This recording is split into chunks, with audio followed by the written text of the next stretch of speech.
So hello there and welcome to another album review of The Shield on the Couch. I'm your host Hector, and today we're gonna talk about the brand new album by the band Architects called The Classic System of a Broken Spirit, which is the follow-up to this album, For Those Who Wish to Exist, which was a very polarizing album because the band has been evolving in sound. They endured tragedy with the loss of their guitar player and changes, bringing the guitarist from Silosis, and on this album they had more electronics, so it was very divisive. So if you hated this album, you're not going to like the new one because they go further down that rabbit hole of experimenting with electronics. So if you didn't like the last album, disclaimer, you won't like this one either. So what did I personally think about the new album?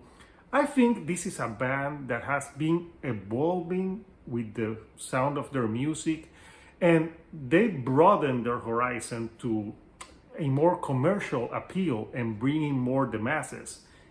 Is that bad? No. Why would you want to limit your audience? Like if you're a gatekeeper, maybe, but I'm not a gatekeeper. So I think it's great that they're expanding their sound, evolving, and bringing in new people. And you know what? They still sound like architects, which is the most important thing. So this album is 42 minutes in length, 11 tracks, so it's a little bit shorter than their last album. And I think even though I enjoyed their last album, I think there were maybe a few songs that could have been known as filler. And I think on this one, they cut a little bit of that and they went on a more concise, shorter album, which I think works to the benefit of this album. So they released a song from this, I think it was almost like a year ago. They released the single When We Were Young. And at first when I saw the single, I thought they're very smart because they put the title and it's the same title of a concert that has like Green Day and other bands. So I see what they did there. They're appealing to nostalgia. And that's a song that it has the guitar riff on it feels more like punk rock. So it's like a 3.5 minute song. So it's short, punchy, and with hooky lyrics and choruses, and it stays in your mind. So I thought it was interesting. I didn't love it at first, but it has grown on me because I've heard it so much by now. But this is an album that really, the singles that they put out, they were four. I think they were interesting. Deep Fake, which opens the album, I think it's great. It's bouncy, it has great energy. It has a few breakdowns and some electronics to it. And I think it's a great album opener that really grabs your attention from the minute it starts and never lets go. Then they followed that with Tear Gas, and Tear Gas has a rhythm that's like ta-na-na, ta-na-na, that really sounds like Rammstein to me, and I love Rammstein, so I thought it was interesting. But then they mix some more of those electronic elements, and I think that Tear Gas is a great single that showcases a lot of what the band does on this album. They use electronics. They have some great guitar riffing with memorable, like hooky choruses, like I said, and the songs really like they stay in here because they're that appealing, and they have that commercial availability that would attract newer fans, but also would keep fans that the band has pleased. Unless you don't like electronics at all, then you will be mad. But something that this album does really great is like the track list flows really well.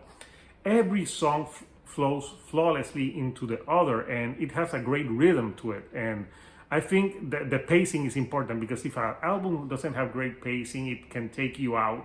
So with this album, I was never taken out of the experience. I was always immersed in it, and that's a great thing. They have, I think, other songs like Burn Down My House was really interesting. I really like the electronics on that one, and I thought it was memorable.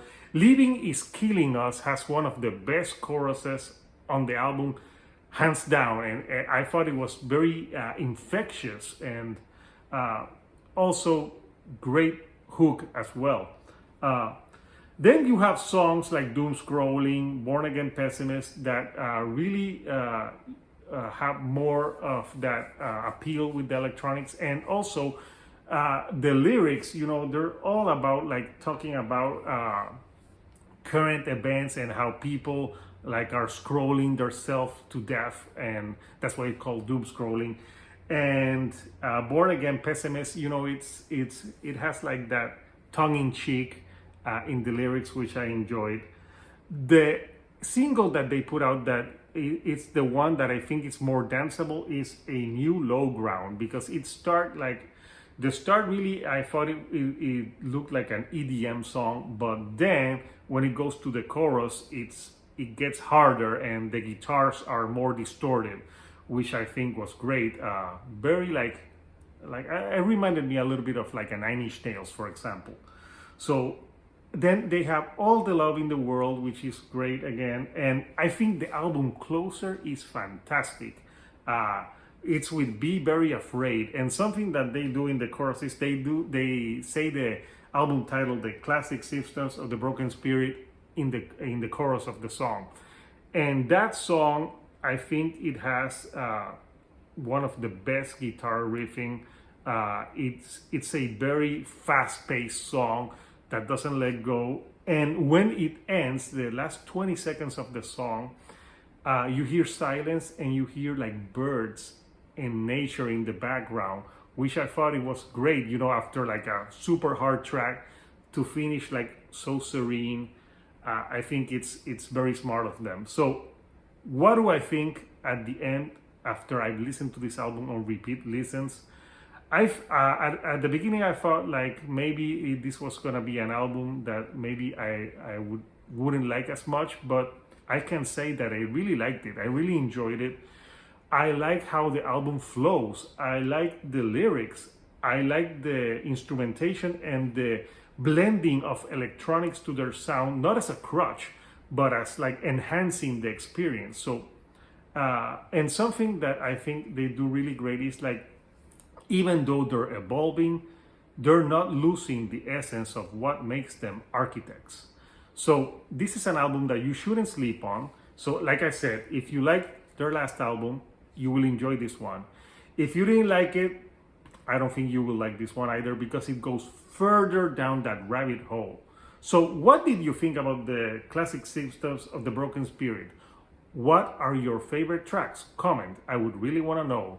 And I would want to know, like, do you like this evolution of the band's sound, or would you prefer to have them playing more metalcore like they did in the past? So again, if you like the videos that I'm putting out, don't forget to subscribe. This weekend, we have a video about the Smashing Pumpkins, and we're gonna talk about Melancholy and the Infinite Sadness turning 27. And also, I'm going to be reviewing with Señorita Sabrosura the new Brutus album sometime next week. So until next time, this is Hector, the Shield on the Couch, and I'll see you right here on the couch. Thank you, and good night.